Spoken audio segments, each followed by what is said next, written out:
अस्सलाम वालेकुम friends, welcome back to top smarties. Drama serial रहमत।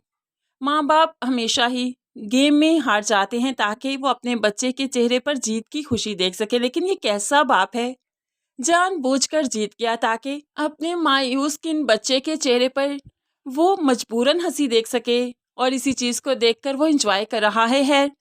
कुदरत भी बारी के साथ है, इसलिए तो ये कैशियर जो कि सब कुछ जानता है, जो कि राजदार था, शायान साहिब का कोई झगड़ा हुआ तो अब वो भी ये जॉब छोड़कर जा रहा है, और जाने से पहले वो बारी को सच बता रहा है, लेकिन बारी को यकीन नहीं, क्योंकि उसने उसने सब कुछ सुन लिया था जब शायान साहिब परिशे से बात कर रहे थे और बारी को छोड़ने के लिए उससे डील कर रहे थे। अब यहाँ पर ये कैशियर सब कुछ बताता है तो बारी को गुस्सा आ गया, उसके गिरेबान को आ गया। तुम झूठ बोल रहे हो मेरे बाप के खिलाफ, तुम्हें जॉब से निकाल दिया इसलिए तुम ग्रज निकाल रहे हो। तो ऐसे में कैशियर कहने लगा, मैं कोई झूठ नहीं बोल रहा, जाते जाते आपको सच बता रहा हूँ और कुछ नहीं।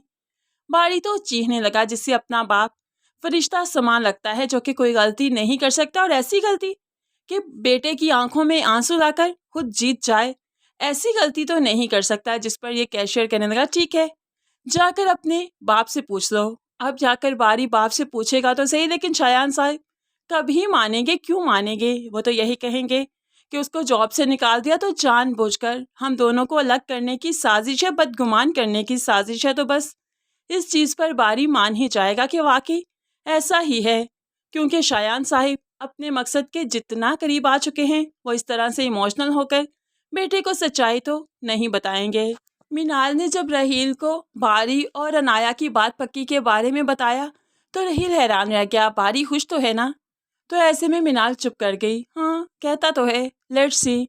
दूसरी तरफ अब ठान लिया है रमशा ने कि अलीज़े का घर बर्बाद करना है, इस बच्चे को इस दुनिया में नहीं आने देना। तो बस अपना घर बार अपना शोहर छोड़कर वो यहाँ पर डेरे जमा चुकी है। ये नहीं जानती कि शोहर भी तो इसके बगैर रहने का आदी हो जाएगा और फिर इसे अपना मकाफात समझ आएगा। है यहाँ पर काफ़ी चालाकी से वो यहाँ पर आई तो अब पौधों के लिए पानी देना था, तो उसके लिए पॉट ढूंढने लगी।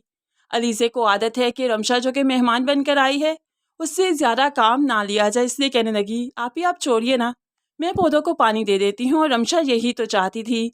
बस उसने पॉट अब पकड़ा दिया अलीज़े के हाथ में और खुद बेफिक्र हो गई, क्योंकि सारा काम वो बाहर संभाल कर आई है। जैसे ही अलीज़े बाहर निकली तो हौफ्सों के रमशा ने उस सीढ़ी पर पानी गिरा दिया या फिर ऑयल फेंक दिया, जिस सीढ़ी को ज़ोहेब ने अलीज़े की हेल्प के लिए ही बस बनाया था कि किचन से लॉन में जाने के लिए उसके लिए आसानी रहेगी। तो बस फिर वो ऐसा फिसली कि गिर ही गई। अब रमशा ये सब कुछ सुन रही थी कि वो चीखते हुए ज़ोहेब का नाम पुकार रही थी, लेकिन रमशा रिलैक्स रही और थोड़ी देर के बाद जाकर जल्दी से शोर मचाने लगी। आनन फानन अलीज़े को लेकर हॉस्पिटल आया कि अब इतनी बुरी तरीके से सीढ़ी से गिरी है, अपनी चेयर पर से उछलकर गिरी है, तो कैसे ही बच पाएगी? इसका बच्चा कैसे बचेगा? डॉक्टर्स ने तो कह दिया कि पेशेंट खतरे से बाहर नहीं, कुछ घंटे बहुत ज़्यादा क्रिटिकल हैं, जिस पर ज़ोहेब हिलकर रह गया, क्योंकि वो अलीज़े के बगैर ज़िंदगी का तस्वुर नहीं कर सकता है। यहाँ पर सभी काफ़ी परेशान हैं, लेकिन रमशा रमशा बहुत रिलैक्स है। लेकिन अलमास बेगम भी खौफज़दा हैं कि अगर हकीकत मालूम पड़ गई तो ज़ोहेब उन्हें नहीं छोड़ेगा। है यहाँ पर हकीकत तो अब कुछ इस तरह से ही आएगी, अलीज़े की जान बच जाएगी, लेकिन लेकिन बच्चा नहीं बच पाएगा, जिसकी वजह से ज़ोहेब और अलीज़े में दूरियां आ जाएंगी। कि मैं तुम्हें कहता था कि अपने काम पर फोकस ना करो, आराम पर फोकस करो, लेकिन तुमने मेरी एक बात नहीं सुनी। तो बस इस तरह से ही रमशा जो चाहती थी, फिलहाल इनमें दूरियां आ ही जाएंगी।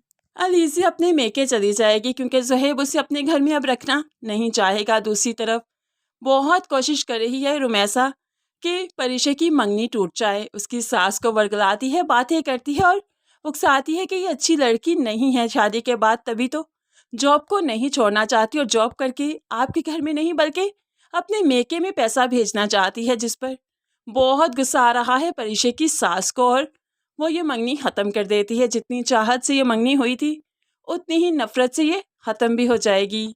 अनाया को लगता है कि वो अपने मकसद के बहुत करीब है, लेकिन जब बारी को मालूम पड़ेगा कि परिशे की मंगनी नहीं रही और वो जॉब ही कर रही है और जॉब के दौरान उसकी शादी नहीं होने वाली, तो ऐसे में भला वो अनाया की तरफ से लापरवाह क्यों करना हो जाएगा और परिचय की तरफ फिर से माइल हो जाएगा, क्योंकि आधी सच्चाई तो उसे मालूम पड़ चुकी, आधी सच्चाई वो खुद ही जान लेगा।